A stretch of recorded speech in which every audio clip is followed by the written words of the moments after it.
Hey everyone, it's me, Cube83. For a while now I've wanted to do something on BJDs, like a quick video overview of what a BJD, a ball jointed doll, is, what the characteristics are of them, all the different kinds of BJDs that are out there, because it can be quite confusing to someone who is brand new to the hobby to understand what makes a ball jointed doll versus any other kind. So this video is kind of like an informative overview of what a ball jointed doll is, a BJD, and the ones that are currently in my collection. So I wrote a post on this a few years back on my blog. This is essentially a rehash of that post, but I will link to it below just in case you want to read it as well. So quick disclaimer, BJDs can mean a lot of different things to a lot of different people. Some people are very restrictive in what they consider a ball jointed doll. Other people are a little more open in what they perceive a BJD to be. So you may disagree with me in certain points. I may disagree with you in certain points. But we agree to disagree because BJDs is a super subjective topic. So just wanted to get that disclaimer out there. Let's get to the characteristics. So characteristics of BJDs, there are like 3 to 4 key things that a ball jointed doll should have. A, they're jointed with a ball and socket joint system, so they're strung together and they have ball and socket joints, just like this girl you can see with her knees. And like this girl, you can see her elbow is a ball and socket joint, so you'll see that they are strung as well. Also, they're customizable. So the second one is that you can change their eyes, you can give them a wig, you can give them new limbs if you really are creative. So they're customizable, but for the most part you can give them a face, you can give them different color eyes, you can give them lashes, you can take their head cap off and manipulate all of those things inside the head. You can give them wigs. Third is usually BJDs are cast in resin. This is kind of where I diverge from the pack here. I think a BJD, as long as it's customizable, strung, made in a similar aesthetic to a resin ball jointed doll, I think it's still a ball jointed doll even if it's made in ABS. So you'll see some here that are not made of resin, and I still consider them BJDs. So you may ask, what is the difference between like a Hooju made of ABS and a Bobo Bee, which is made of resin?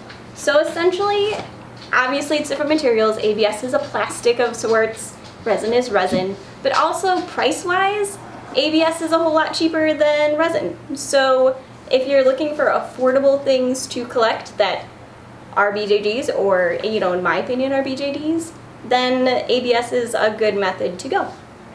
The fourth rule is not really a rule. I don't actually agree with it.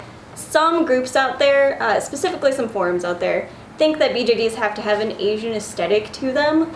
I don't agree with that at all. I feel like a lot of Asian culture was originally slightly inspired by Western culture. You'll see that with anime and the great anime artists who kind of fathered the anime culture. Even they'll say they were inspired by Walt Disney doing the Mickey Mouse stuff. So I don't agree with the whole Asian aesthetic thing. I think if it's a BJD, it's customizable, it has string joints, you can string it together, then you're okay. It's a BJD. Even if it doesn't have whatever this Asian aesthetic is, because that in itself is super subjective. So classifications of ball jointed dolls. This is the part that gets super confusing, or it was to me, for example. So there are different sizes of ball jointed dolls. You'll see people say, oh, this is an SD, this is an MSD, this is a tiny, and you're like, what is this language you are speaking? I don't understand it. So here's a quick guide to what they are talking about. This is the SD size.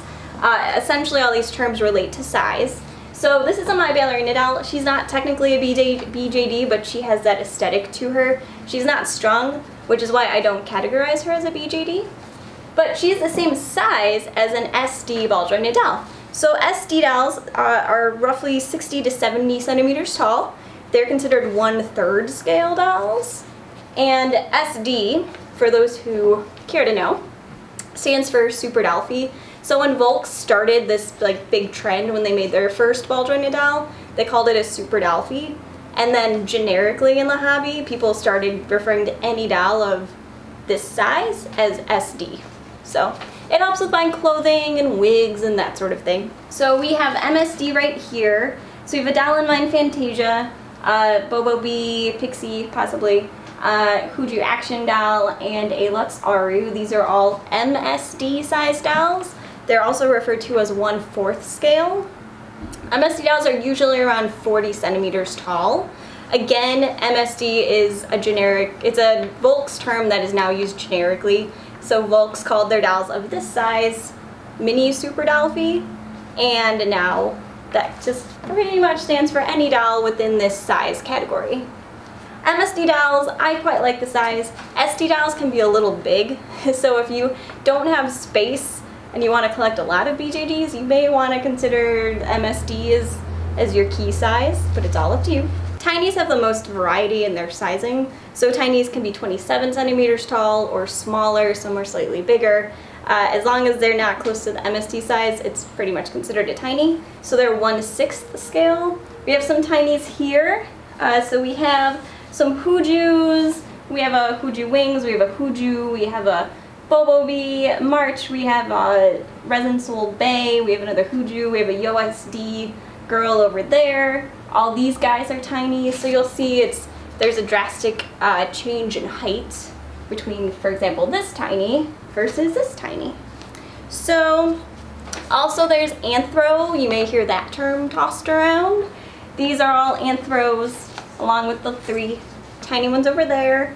So that's just a human animal matchup, a hybrid of sorts. So this is like a dog girl, there's a mouse, there's a cat, there's a bunny. So that's what an anthro is. And then you'll hear the term YOSD tossed around occasionally. So YOSD, from what I gather, it's this girl in the side here in the green dress. She has a very thick body. She's a tiny, but she's YOSD. So while she's the same size as her, practically, she's very skinny and she's not very skinny. She is more like resin to her.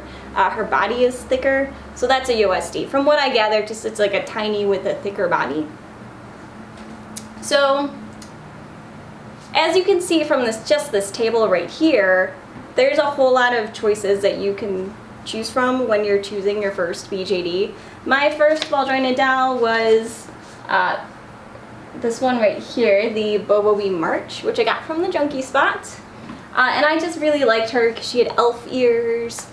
She ended up getting a different face up. I sent her off to a customizer on the Den of Angels board called MEEEE. So that was like super exciting seeing what she would do with her, and she did a great job. Because originally her face was cute, but it was just very basic. So I quite like what she did there. And then from there, many of these just started to appear. Then I got her, and I got him for Christmas, and then this whole little table kind of grew. But there's a lot of thought that you should probably put in if you're buying a BJD and it's your first ball jointed doll. There are many questions you should ask yourself because they are expensive. You're going to put a lot of money into it, even if you buy an ABS one. If you buy a Huju, you're putting a lot of money into it when you think of the wigs and the eyes and the outfits and the face-ups and all that jazz. So here are a couple questions you should probably ask yourself while you're window shopping for your ball jointed doll. So, read them off my little paper here. First, think about what size you're going for. Clearly, you'll see there's a range of sizes. So, if you don't have a lot of space and you don't think you can take care of an SD size doll, then cut that out of your search. Look for tinies, look for MSD. If you know you really want a big one, then cut these guys out of your search and look for an SD. So think about what size you like, what size you feel like putting your money into. Think about your space. All of that is very good to think about. Think about what gender you're looking for. BJDs come in all genders, so most of these are female. This guy's a male. But if you want a boy, just, if you really, really want that boy ball jointed doll, just go for it. Do you have a character in mind? What's the sort of vibe you're going for? Different face molds are going to give off a different vibe. So like, for example, the Hooju face mold is very alien, like with the big eyes and how they're placed. Like, it just looks cool and off. I think it looks really cool. But of course, it's, you know, it doesn't give off that cutesy vibe so much like the Lux Aru does. So think about the character you have in your mind, the outfits you're thinking that would look perfect for your doll, and try to look at the face mold with your character in mind, just so it doesn't come to your house and you're like, oh, this is great, but I don't love it as much as I thought I would. Or it doesn't fit the character that I thought it would. So to face up or not to face up, all of these, well, not all of these, all the big ones have factory face ups. Most of the tinies have custom face up. It's kind of a mixed bag here. But you can order a doll without a face up, or you can order it with a face up, with a factory face up. So like this Hooju, for example, came with a factory face up. This one did not, so I had to do that. Or I had to hire someone out, like I did for my March girl over there. Even if you order a doll with a face up, there are people that can take the face up off if you decide you want a totally different one. So think about it. I like ordering like big BJDs with a face up, just because I know I'm not talented in that way, but if you're artistically inclined, you may want to consider saving a couple bucks and doing the face yourself. Think about how much you want to spend, because BJDs can be super expensive. Like I said, ABS, like the Hoojus, they're pretty affordable, but some of these resin girls are a little more expensive. Expect to at least spend $100 if you're looking for a resin girl. March, my Bumblebee March over there was like just over 100, I think. And that was without the eyes and without the wig and without the clothing. None of the extras were included in that price. So just expect to spend over $100 if you're looking for a girl that's made of resin. Or a boy, for that matter. As I said, they come in both genders. One big question is, do you want it now or can you wait? So some companies, some web stores will pre-order items. When you order it, they'll set up an order with the company, and then the company could take months to fill it. Some other stores only sell what they have on hand, so they can ship it out the next day and you literally have your doll in a week. So think about that. Are you good at waiting or do you want it now? I'm not good at waiting. So I typically try to order from the stores that I know have it in stock, but it's a question you should ask yourself. There are different ways you can order these. You can, like I said, pre-order from stores, pre-order directly from the company. You can join a forum and do a group order. The Junkie Spot is my go-to for a lot of ball jointed dolls, just because they always have them on hand, like they don't do the pre-order thing. And as I said, I like getting it like in a timely manner. So another question that you might need to ask yourself is, do you want a full set or do you want just the doll? So there are some full sets where you can get the doll, you can get the eyes, you get the wig, you get the outfit. It's usually much more than if you were to just buy the doll naked. So do you want everything, or do you want to be able to customize it when you get your doll? Something to think about. But really the most important thing is to make sure you love what you got. Don't just buy a BJD because you think the price is good and you'll learn to love it. Just buy, if there's one you really love and it's a little more money than this one that you kind of love, go for the one that you know that you'll enjoy, because in the end, you're spending the money for it. It's going to be in your room, you're going to be seeing it. So choose one that you know that you'll enjoy. So the care and feeding of your BJD. So they're not as fragile as you probably think they are. If you're ever by, at a meetup and you see one, just ask the person if you can hold it, and you'll realize that they're not as fragile as you'd probably expect. I kind of expected they'd be more like porcelain, which to me is like, oh, it's porcelain, it's gonna break. But no, it's not like that at all. They have weight to them. Obviously, if you drop them from a tall distance, they will crack or break or something, but that's like everything. If you drop anything from a tall distance, there's a chance it's going to break. But these are not as fragile as they look. Also, the one key thing is if these are like in direct sunlight, there's a chance they're gonna start to yellow really quickly. So the resin, which is white, will just start to turn yellow. My Aru was whiter than she is now. She's started yellow and she hasn't been in direct sunlight. So it's going to happen eventually. Your dolls will get yellow to an extent. They'll get yellow faster if they're in direct sunlight. So choose a shelf or a case that is not directly, in front of your window. It's that easy. Some people go to the extent where they'll like keep them in a box in the closet when they'll get like no light at all. They're still going to yellow. They're just going to yellow inside that box. So you don't have to hide them from the sun, but just be smart about it. Eventually you'll have to restring them. They get flopsy. It's just the nature of it. If you want them to stand on their own and they're, flopsy, then you just have to check YouTube, find a tutorial you like, and restring your BJD. And if they do get say they wear an outfit that rubs off on their resin, Magic Eraser is really good at getting the spots off. It's never hurt the doll, and it takes the spots off really easily, so yay for Magic Erasers! Depending on where you are, there are various shops where you can order BJDs without having to go directly to the company, which I personally prefer because sometimes there can be like communication errors if you're ordering from a company that is in China or Japan or wherever. So I personally check the Junkie Spot, Mint on Card, and Denver Dolls when I'm looking to order a BJD.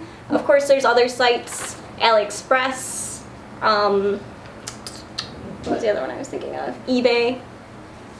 They will all have BJDs, and they'll all have different, some will do the layaway thing, some will do the pre-order thing. So those are my go-to places for BJDs. But if you are not in the United States, I'm sure there are some stores that you can hit up too. Just search your location in BJD and you'll probably find it. So there are some forums that you can choose to join if you want to just talk BJD. Den of Angels is the first one that comes to mind. It's the biggest board out there and it's been around for a very, very long time. They have some great resources for you. If you just have a question, you don't have a BJD, but you're looking to buy one, there's a lot of information on that forum. Also, if you want to see images of dolls before you buy it, because sometimes a promo image won't look at all like the release doll, that's a good place to see images of what people have done with their BJD. It is a bit restrictive when it comes to what they allow you to cover. Hoojus, for example, are not allowed on their board. Recasts are not allowed on their board. So they are a bit restrictive in what you can discuss and what you can share. But as far as getting information, seeing photos, using their marketplace, participating in group orders, they are a pretty good forum. There's also regional forums. For example, in the Midwest, if you're in the Midwest, you may want to join Dairyland BJD or Chi-Town's BJD. Both of those are really good regional sort of boards. I'm sure you could join even if you're not regional. But that's it. That's kind of the quick overview of what a BJD is and what some of the terms BJD collectors will throw out actually mean. So if you have any questions, you can leave them down in the comment area. Feel free to ask me whatever you would like. And that's about it. But in the meantime, in the comment area also, if you have a BJD, tell me which one it is. What's your favorite thing about them? Do you have a good resource that I did not share here, or a good tip or trick for newbies? Then you can leave it down in the comment area too. And I'll talk to you later. Bye.